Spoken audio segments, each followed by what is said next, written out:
Warta Lisan Minggu 11 April 2021. Yang pertama, pelayan firman.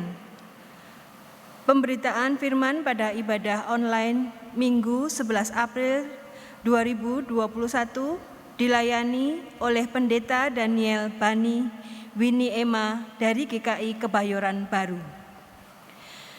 Segenap majelis jemaat dan jemaat GKI Purworejo berterima kasih untuk pelayanan Pendeta Daniel Bani Winnie Emma.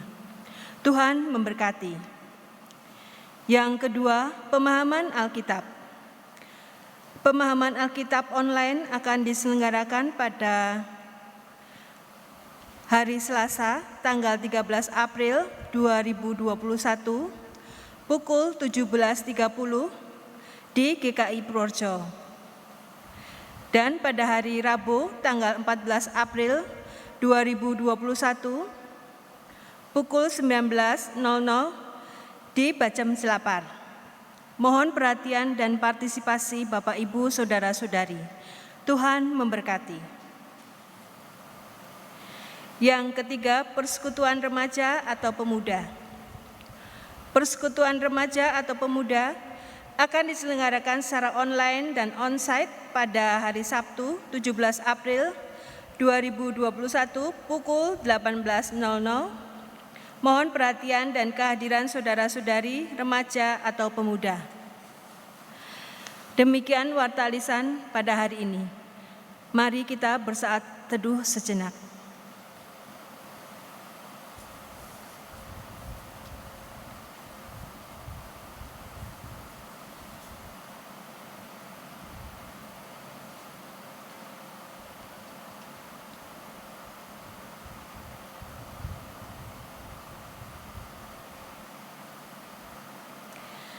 Bapak, Ibu, dan saudara-saudari, mari kita akan memulai kebaktian kita. Mari kita bangkit berdiri.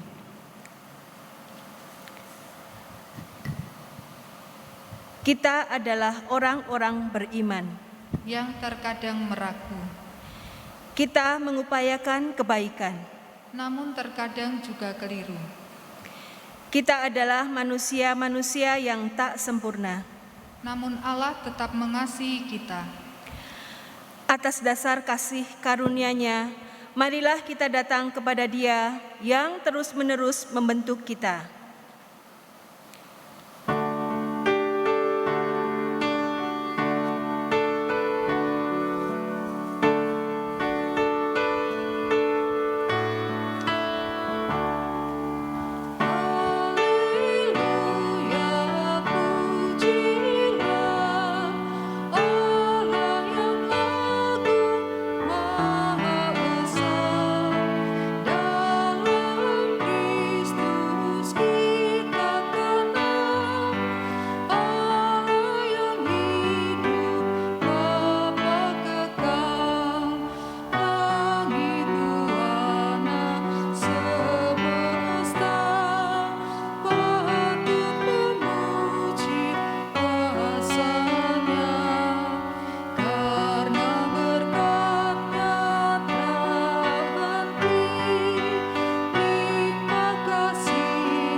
Saudara-saudara terkasih, marilah kita mengawali ibadah ini dengan pengakuan bahwa ibadah ini terjadi di dalam kasih Tuhan. Sang cinta yang senantiasa memberi kehidupan. Damai Tuhan beserta kita. Kini dan selamanya.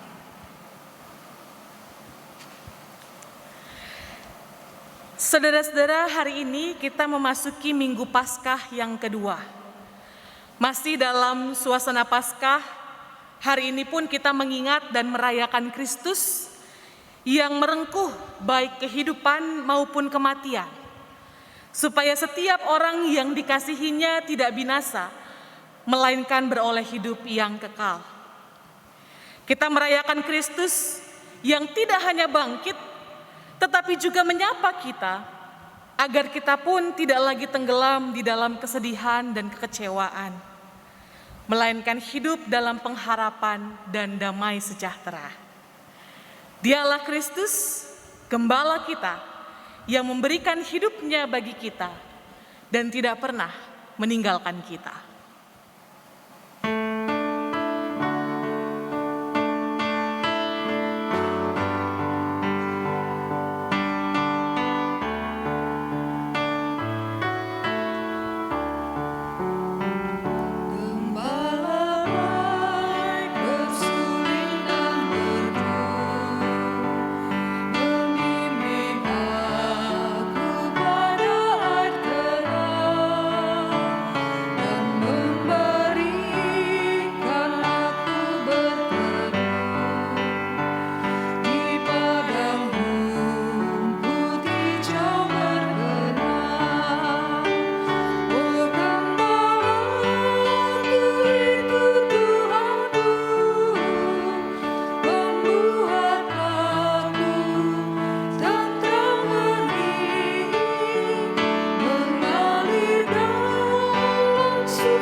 Mari saudara kita bersatu di dalam doa. Tuhan, kami percaya bahwa Engkau adalah Gembala kami. Engkau memberikan hidup-Mu bagi kami, berkurban bagi kami, dan Engkau tidak pernah meninggalkan kami sendiri. Tetapi kami mengaku ya Tuhan, bahwa acap kali di dalam kehidupan ini, suara-suara ketakutan di dalam kepala kami begitu keras menguasai kami. Suara-suara yang mematahkan semangat kami begitu keras kami dengar, sehingga kami memilih untuk tidak mewartakan kabar baik. Kami memilih untuk mendengarkan ketakutan kami saja dan lupa bahwa Tuhan sungguh-sungguh ada bersama dengan kami. Ampuni kami Tuhan, jikalau kami lebih banyak memikirkan diri kami sendiri, keamanan kami, kenyamanan kami. Bahkan kami rela mengorbankan kenyamanan sesama kami hanya untuk kami sendiri. Ampuni kami. Ampuni kami dan keegoisan kami. Kami kembali datang kepadamu Tuhan, memohon belas kasih dan tuntunan Tuhan. Kami mau belajar untuk mendengarkan Tuhan. Kami mau belajar untuk merendahkan hati kami dan sungguh-sungguh percaya pada pertolongan Tuhan. Kiranya damai sejahtera dari Tuhan boleh melindungi kami, menjaga hati dan pikiran kami, serta mengangkat kami. Di dalam nama Tuhan Yesus Kristus, kami berdoa. Amin. Dengarkanlah berita anugerah dari Tuhan yang diambil dari Yesaya 57 ayatnya yang ke-15. Sebab beginilah firman yang maha tinggi dan yang maha mulia, yang bersemayam untuk selamanya dan yang maha kudus namanya. Aku bersemayam di tempat tinggi dan di tempat kudus, tetapi juga bersama-sama orang yang remuk dan rendah hati, yang menghidupkan semangat orang-orang yang rendah hati, dan untuk menghidupkan hati orang-orang yang remuk. Demikianlah berita anugerah dari Tuhan. Syukur kepada Allah. Salam damai untuk kita semua. Kita sambut anugerah dari Tuhan dengan memilih untuk tetap mengikut Dia. Kita katakan betapa indah harinya saat kupilih penebus.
Jemaat GKI Purworejo yang terkasih dalam Tuhan Yesus Kristus, Shalom. Apa kabar Ibu Bapak Saudara sekalian? Sudah lama kita tidak berjumpa dan saya sangat bersyukur, saya sangat senang bisa beribadah bersama dengan Ibu Bapak Saudara sekalian. Sekalipun memang kita tidak bisa berjumpa langsung, walaupun kita harus beribadah secara virtual di tempat masing-masing, tetapi saya percaya bahwa kita ada dalam satu persekutuan bersama dengan Tuhan dan bersama dengan jemaat Tuhan lainnya. Kita akan memasuki pemberitaan firman Tuhan. Mari kita bersama berdoa. Mari berdoa. Allah sumber segala damai sejahtera, kami sungguh bersyukur karena di hari Minggu ini Tuhan boleh kembali memanggil kami untuk masuk dalam persekutuan bersama dengan Engkau dan bersama dengan sesama kami. Kami akan merenungkan firman-Mu Tuhan di dalam ibadah ini. Kiranya Engkau sendiri yang berfirman kepada kami semua, sehingga melalui sapaan sabda Tuhan, kami beroleh kekuatan baru untuk menjalani hidup kami sesuai dengan panggilan Tuhan. Kiranya Roh Kudus berkarya, membuat kami berani untuk melakukan apa yang jadi kehendak Tuhan. Di dalam nama Tuhan kami Yesus Kristus dan dalam pertolongan Roh Kudus kami berdoa. Amin. Saudara sekalian, bacaan kita hari ini diambil dari Injil Yohanes pasal 20. Injil Yohanes pasal 20 ayat 19 sampai dengan ayatnya yang ke-31. Ketika hari sudah malam pada hari pertama minggu itu, berkumpullah murid-murid Yesus di suatu tempat dengan pintu-pintu yang terkunci karena mereka takut kepada orang-orang Yahudi. Pada waktu itu datanglah Yesus dan berdiri di tengah-tengah mereka dan berkata, "Damai sejahtera bagi kamu." Dan sesudah berkata demikian, ia menunjukkan tangannya dan lambungnya kepada mereka. Murid-murid itu bersukacita ketika mereka melihat Tuhan. Maka kata Yesus sekali lagi, "Damai sejahtera bagi kamu. Sama seperti Bapa mengutus aku, demikian juga sekarang aku mengutus kamu." Dan sesudah berkata demikian, ia mengembusi mereka dan berkata, "Terimalah Roh Kudus. Jikalau kamu mengampuni dosa orang, dosanya diampuni. Dan jikalau kamu menyatakan dosa orang, tetap ada, dosanya tetap ada." Tetapi Thomas, seorang dari ke-12 murid itu yang disebut Didimus, tidak ada bersama-sama mereka ketika Yesus datang ke situ. Maka kata murid-murid yang lain itu kepadanya, "Kami telah melihat Tuhan." Tetapi Thomas berkata kepada mereka, "Sebelum aku melihat bekas paku pada tangannya, dan sebelum aku mencucukkan jariku ke dalam bekas paku itu, dan mencucukkan tanganku ke dalam lambungnya, sekali-kali aku tidak akan percaya." 8 hari kemudian, murid-murid Yesus berada kembali dalam rumah itu, dan Thomas bersama-sama dengan mereka. Sementara pintu-pintu terkunci, Yesus datang dan ia berdiri di tengah-tengah mereka dan berkata, "Damai sejahtera bagi kamu." Kemudian ia berkata kepada Thomas, "Taruhlah jarimu di sini dan lihatlah tanganku. Ulurkanlah tanganmu dan cucukkan ke dalam lambungku, dan jangan engkau tidak percaya lagi, melainkan percayalah." Thomas menjawab dia, "Ya Tuhanku dan Allahku." Kata Yesus kepadanya, "Karena engkau telah melihat aku, maka engkau percaya. Berbahagialah mereka yang tidak melihat namun percaya." Memang masih banyak tanda lain yang dibuat Yesus di depan mata murid-muridnya yang tidak tercatat dalam kitab ini.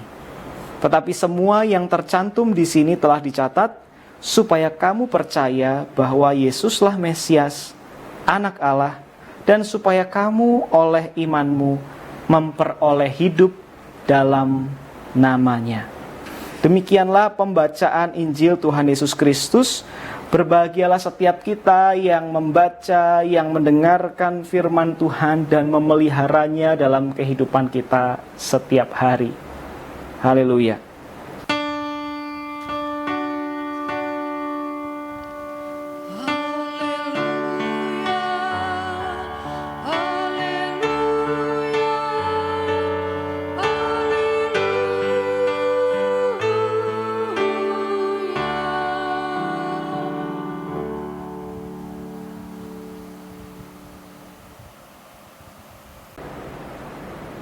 Jemaat yang terkasih dalam Tuhan Yesus Kristus, hari ini kita memasuki Minggu Paskah yang kedua. Dan kita akan bersama-sama merenungkan firman Tuhan melalui tema penerima damai sejahtera. Kira-kira kalau saudara ditanya, apakah saudara adalah orang-orang yang menerima damai sejahtera? Apakah yang jadi jawaban saudara? Apa yang jadi respon saudara? Apakah saudara adalah penerima damai sejahtera? Atau gampangnya, apakah saat ini saudara sedang merasakan damai sejahtera? Tentu ada banyak jawaban yang bisa kita sampaikan sebagai respon terhadap pertanyaan itu. Dan ada beragam juga jawaban yang bisa jadi menunjukkan, oh ya, saya merasakan damai. Saya merasakan ketenangan, saya merasakan kesejahteraan. Tapi mungkin ada juga orang yang hati saya sedang tidak damai. Saya sedang berseteru dengan keluarga saya. Hati saya sedang tidak damai karena saya terus memikirkan bagaimana masa depan saya. Atau yang lain, saya sedang tidak damai karena saya khawatir karena sampai saat ini saya belum mendapat pekerjaan. Atau mungkin ada juga yang khawatir oleh karena kondisi kesehatannya yang tidak menunjukkan perkembangan yang baik.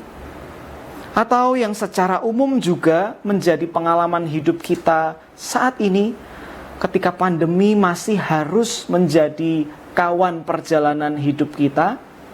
Kita pun melihat, bagaimana dengan pekerjaanku, bagaimana dengan usahaku, apakah bisa berkembang ke depan, apakah anak-anakku bisa sekolah dengan baik, menerima semua materi yang ada, apakah dia tidak bosan dan kehilangan semangat belajar, bagaimana dengan masa depannya, dan berbagai macam pertanyaan-pertanyaan lain, kecemasan-kecemasan lain, kekhawatiran-kekhawatiran lain, dan bahkan juga ketakutan-ketakutan lainnya.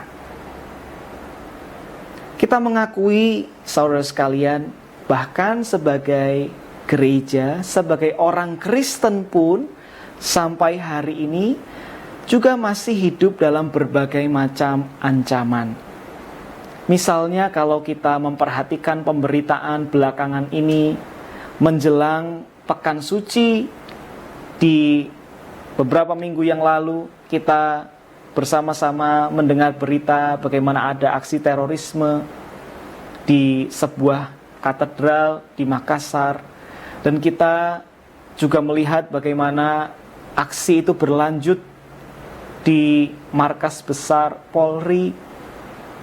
Tetapi belum selesai dengan persoalan atau dengan ancaman itu. Kita mendengar kabar saudara-saudara kita sebangsa di Nusa Tenggara Timur yang harus mengalami peristiwa alam yang memprihatinkan. Kita melihat bahwa kenyataan hidup sepertinya kok jauh dari damai ya. Apalagi kalau kita memeriksa bagaimana Kamus Besar Bahasa Indonesia mengartikan damai, salah satunya adalah damai diartikan tidak ada perang. Nyatanya dalam kehidupan setiap hari kita menjumpai ada banyak peperangan. Baik perang yang terjadi secara real, dalam pengertian perang dengan melibatkan senjata antar satu kelompok dengan kelompok yang lain, tetapi juga bentuk-bentuk peperangan lainnya. Misalnya bagaimana saat ini pemerintah memerangi pandemi yang ada. Bagaimana masyarakat diminta juga untuk bekerja sama memerangi pandemi itu. Atau juga misalnya anak-anak muda yang saat ini ada di bawah ancaman narkoba, masa depan mereka terancam oleh karena obat-obatan terlarang, dan seringkali juga ungkapan-ungkapan disebutkan memerangi narkoba.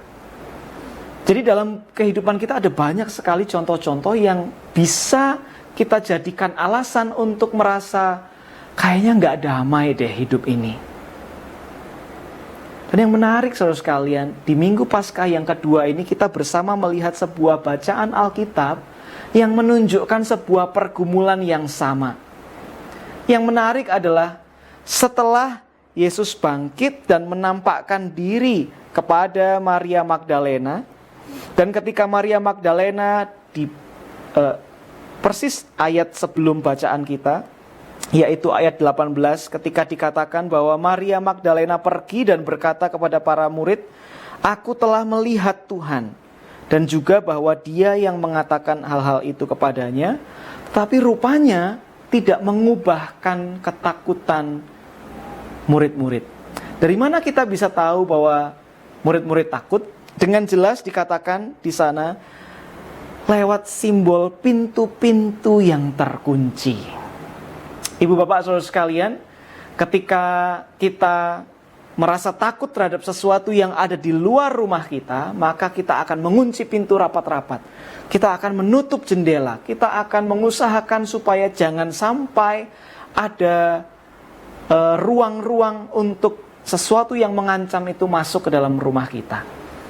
Dan perasaan yang sama saat itu dirasakan oleh para murid pasca kematian Yesus, dan sebetulnya juga pasca kebangkitan Yesus yang masih belum bisa dimengerti oleh para murid saat itu. Dan kita melihat, saudara sekalian, bagaimana menariknya Yesus justru datang dan menghampiri orang-orang yang takut itu. Menghampiri para murid yang mengunci pintu rapat-rapat. Pintu itu mungkin bisa menghindarkan mereka dari orang-orang Yahudi di luar sana. Tetapi pintu yang terkunci itu tidak pernah bisa membatasi kehadiran Yesus. Dan itu adalah pesan yang sangat kuat bagi kita di masa kini, saudara sekalian. Yesus datang justru kepada para murid yang takut. Saudara bayangkan kalau saudara ada di posisi Yesus, sudah diajarin, sudah ditemenin selama ini, ditunjukkan mujizat, bahkan diberitahu bahwa aku memang akan mati tapi akan bangkit pada hari yang ketiga. Setelah sudah diberitahu sedemikian rupa, ternyata murid-murid masih ketakutan. Dan kalau saya menjadi Yesus, mungkin saya akan bilang, wah emang murid-murid ini kebiangetan. Keterlaluan murid-murid ini. Mereka bebal sekali, padahal sudah saya beritahu, tapi mereka tetap merasa takut. Udahlah kalau gitu, ternyata percuma saya ngajarin dia, mending saya cari murid-murid yang lain. Dan kita bersyukur bahwa Yesus tidak seperti apa yang saya pikirkan. Yesus yang bangkit itu justru datang kepada para murid yang takut dan menyapa mereka, damai sejahtera bagi kamu. Damai itulah yang mau Tuhan hadirkan kepada para murid yang sedang mengalami ketakutan.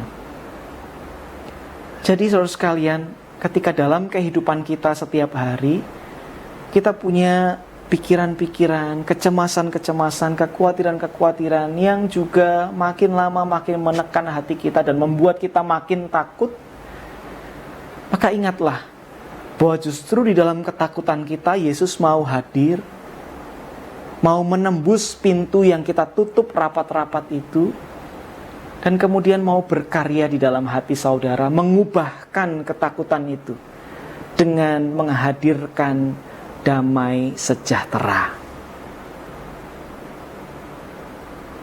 Yang menarik adalah Yesus tidak serta-merta mengubahkan situasi yang ada di luar. Orang Yahudi tetaplah menjadi ancaman bagi para murid saat itu. Mereka tetap dinaungi dengan kecurigaan-kecurigaan dari orang banyak saat itu. Tetapi ada sesuatu yang diubahkan oleh Yesus, yaitu sesuatu yang ada di dalam hati para murid. Perasaan yang dilingkupi dengan ketakutan, seperti awan yang gelap itu disibakkan oleh terang matahari dari damai sejahtera yang Yesus berikan. Sehingga perasaan itulah yang mengubahkan ketakutan mereka. Damai sejahtera itulah yang diberitakan dan diberikan oleh Yesus kepada para murid. Jadi saudara sekalian, ketika kita mengalami dalam perjalanan hidup kita, di dalam melewati pergumulan demi pergumulan, ketika kita memikirkan bagaimana pekerjaan atau usaha kita, ketika kita memikirkan bagaimana studi dan masa depan kita, ketika kita memikirkan kapan pandemi ini akan berakhir dan kapan kita akan bisa kembali seperti sedia kala membangun masa depan hidup kita, maka di tengah-tengah perjalanan dan perjuangan itu, ketika kita mengalami berbagai macam ketakutan, ingatlah Yesus selalu mau hadir dalam hidup saudara. Yesus selalu mau memberitakan damai sejahtera itu bagi kita. Dan dengan demikian kita dijadikan penerima damai sejahtera. Hal kedua yang menarik saudara sekalian adalah karena ternyata kita bukan hanya Yesus jadikan sebagai para penerima damai sejahtera. Kalau kita perhatikan di perikop selanjutnya, yaitu di ayat 24 sampai dengan 31, ada satu tokoh yang menonjol di sana, yaitu Thomas, yang seringkali dianggap sebagai yang ragu-ragu, yang tidak percaya, bahkan dituduh sebagai yang kurang beriman. Karena ia tidak percaya sebelum dia melihat sendiri dan kemudian mencucukkan tangannya ke bekas luka di tubuh Yesus. Tapi yang menarik adalah kepada yang ragu-ragu dan tidak percaya itu, Yesus justru datang dan membuktikan karyanya. Dan kalau kita perhatikan, sebetulnya bukan hanya rasa takut yang diubahkan oleh Yesus. Bukan hanya keraguan-raguan atau ketidakpercayaan yang diubahkan oleh Yesus, tetapi juga rasa bersalah yang diubahkan oleh Yesus. Saudara bayangkan berada dalam posisi para murid. Ketika Yesus ditangkap, murid-murid justru berpencar, terserak, seperti ayam yang kehilangan induknya. Dan kita melihat contohnya seperti apa yang dilakukan oleh Petrus, bahwa Petrus akan menyangkal Yesus dan itu terbukti. Saudara bisa bayangkan bagaimana ketika Yesus datang di antara para murid dan berkata, "Damai sejahtera bagi kamu." Secara tidak langsung Yesus mau menunjukkan, apa yang telah kamu lakukan, aku ampuni. Dan sekarang aku mau memulihkan semua perasaan yang ada dalam hatimu. Apakah itu rasa takutmu? Apakah itu keraguanmu? Apakah itu rasa bersalahmu? Sehingga yang kita lihat di sini, saudara sekalian, damai sejahtera yang diberikan oleh Tuhan pada para murid juga adalah damai sejahtera yang memulihkan relasi antara Yesus dengan para murid, tetapi juga antara para murid yang satu dengan yang lain. Kenapa? Karena kita menyaksikan ketika Maria Magdalena menyampaikan kepada para murid masih meragukan. Ketika murid-murid juga mengatakan kepada Thomas, "Kami telah melihat Tuhan," Thomas juga bilang, "Oh, sebelum saya lihat langsung, saya tidak akan percaya." Jadi kita melihat di sini Yesus memulihkan relasi antara murid dengannya, tapi juga memulihkan relasi antara para murid dengan sesama murid yang lain. Dengan demikian, saudara sekalian, kita diajak untuk melihat, adakah dalam kehidupan kita saat ini kita mungkin punya relasi yang belum pulih? Adakah anak-anak, remaja-remaja, pemuda-pemuda yang masih menyimpan sakit hati sama orang tuanya? Adakah suami atau istri yang sebetulnya masih menyimpan sakit hati pada pasangannya? Adakah jemaat Tuhan di GKI Purworejo, sesama pelayan, sesama anggota jemaat maupun simpatisan, mungkin dalam kehidupan bersama ada perkataan yang menyakiti, ada sikap yang membuat kita terluka? Adakah kita memberi ruang bagi Yesus untuk memberikan damai sejahtera pada luka itu? Saudara sekalian, Yesus mau berkarya dalam kehidupan kita. Yesus yang bangkit itu adalah Yesus yang mau datang kepada kita dengan segala perasaan kita demi mengubahkannya lewat damai sejahtera yang Yesus berikan. Oleh karena itu, saudara sekalian, melalui ibadah hari ini, kita bersama diingatkan untuk membuka hati kita supaya dipulihkan oleh Tuhan. Pertama-tama sebagai penerima damai sejahtera itu, tetapi ingat yang kemudian juga membagikan damai sejahtera itu. Mengapa? Karena bukan hanya kita, saudara sekalian, yang mengalami ketakutan, kecemasan, kekhawatiran. Ada banyak sekali orang di luar sana. Bahkan dalam skala dunia saat ini, ada banyak sekali orang yang hidup dalam ketakutan. Maka mari kita melihat, siapakah orang di sekitar kita yang hidup dalam ketakutan, kekhawatiran, kecemasan, rasa bersalah, atau hidup dalam luka. Sebagai penerima damai sejahtera, Tuhan juga panggil saudara dan saya untuk bersama-sama membawa damai sejahtera itu bagi orang lain. Melalui perkataan kita yang menguatkan, melalui WA kita, melalui pesan kita, maupun juga bahkan lewat status-status postingan-postingan media sosial yang kita buat. Itu semua mari kita gunakan untuk menyebarkan damai sejahtera dari Tuhan kepada setiap orang yang saat ini mungkin sedang terluka. Dan dengan begitu, kita adalah orang-orang yang menerima damai sejahtera, namun juga menyebarkan damai sejahtera. Tuhan memberkati kita semua. Amin.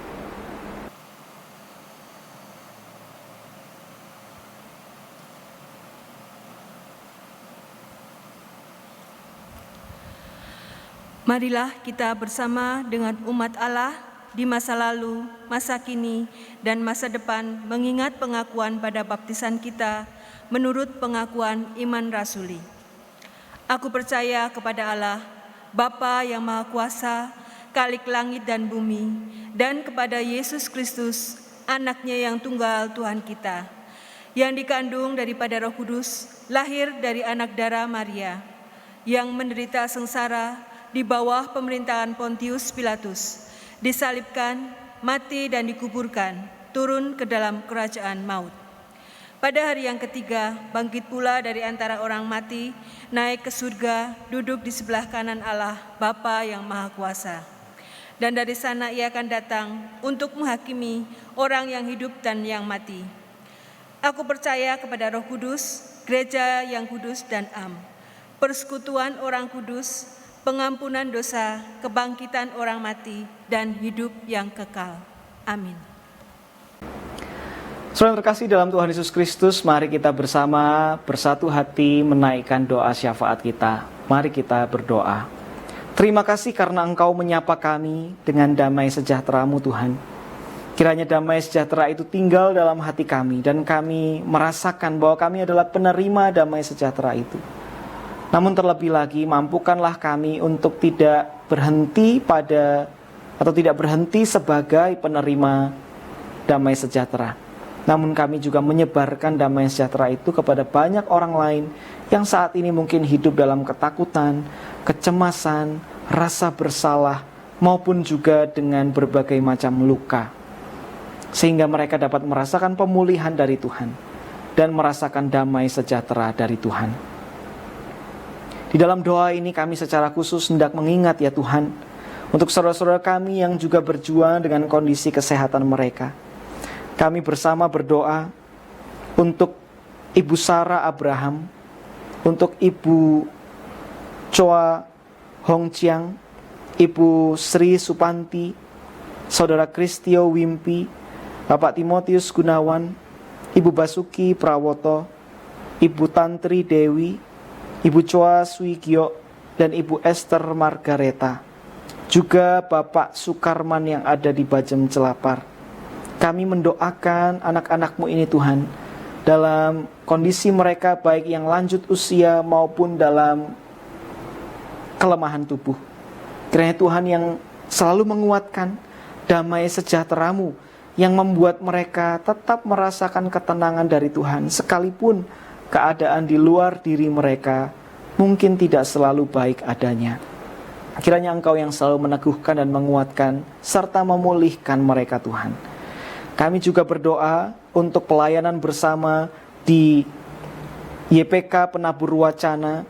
Kiranya Engkau yang memakai setiap orang yang terlibat dalam proses pendidikan, baik itu tenaga pengajar maupun semua naradidik, sehingga setiap orang boleh bersama-sama bertumbuh dalam proses pendidikan yang baik itu. Kami juga berdoa ya Tuhan untuk kondisi bangsa dan negara kami, khususnya di tengah-tengah situasi pandemi yang ada. Dan di tengah-tengah pandemi ini, saudara-saudara kami di Nusa Tenggara Timur juga harus mengalami keadaan yang tidak mudah dengan peristiwa alam yang menimpa mereka. Kiranya Engkau menguatkan para korban.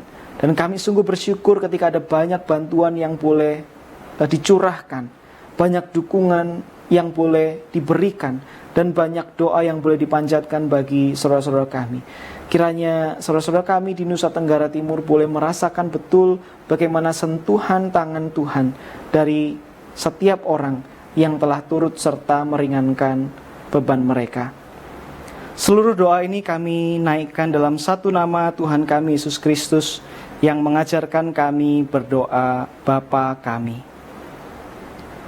Bapa kami yang di surga, dikuduskanlah namamu, datanglah kerajaan-Mu, jadilah kehendak-Mu di bumi seperti di surga. Berikanlah kami pada hari ini makanan kami yang secukupnya. Dan ampunilah kami akan kesalahan kami, seperti kami juga mengampuni orang yang bersalah kepada kami. Dan janganlah membawa kami ke dalam pencobaan, tapi lepaskanlah kami dari yang jahat. Karena Engkaulah yang punya kerajaan dan kuasa dan kemuliaan sampai selama-lamanya. Amin.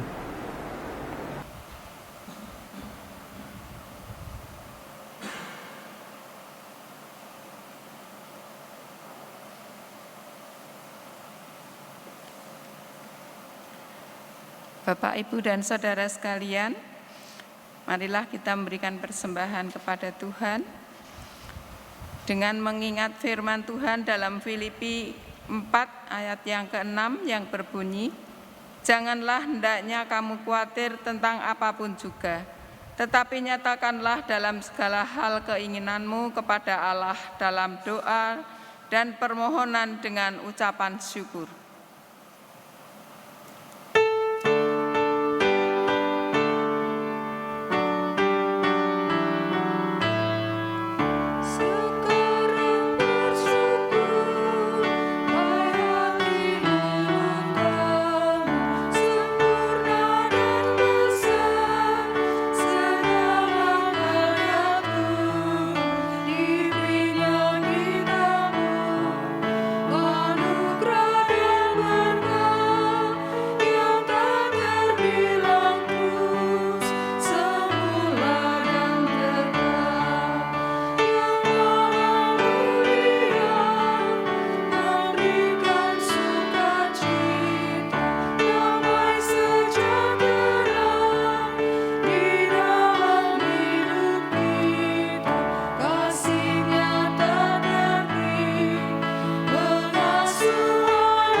Kita berdoa.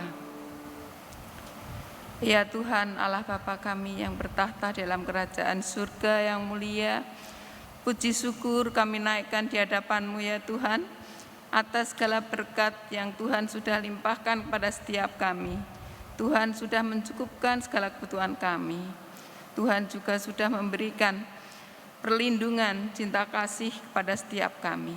Bapa di surga, sebagai ungkapan rasa syukur kami, saat ini kami membawa persembahan yang kiranya berkenan di hadapan-Mu ya Tuhan, sehingga dapat dipergunakan demi kemuliaan nama-Mu. Kami juga berdoa bagi majelis jemaat yang mengelola persembahan ini. Kiranya Tuhan berikan hikmat-Mu, agar mereka boleh bekerja sesuai dan seturut dengan kehendak-Mu. Terima kasih Tuhan Yesus, di dalam nama-Mu kami berdoa serta mengucap syukur. Amin.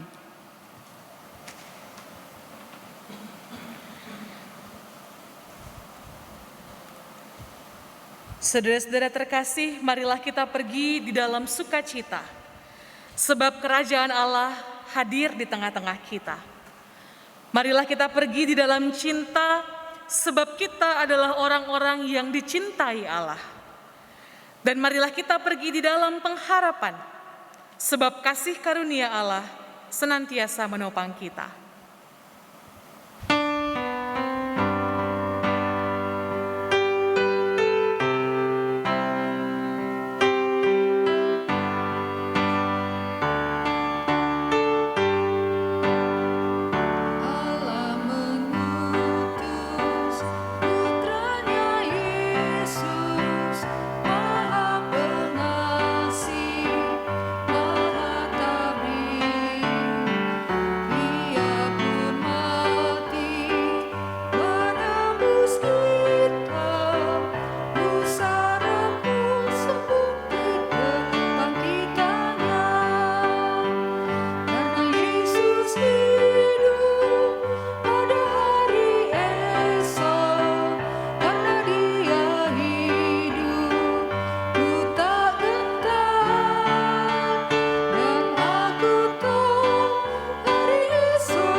terimalah berkat Tuhan. Tuhan memberkati engkau dan melindungi engkau. Tuhan menyinari engkau dengan wajah-Nya dan memberi engkau kasih karunia. Tuhan menghadapkan wajah-Nya kepadamu dan memberi engkau damai sejahtera. Amin.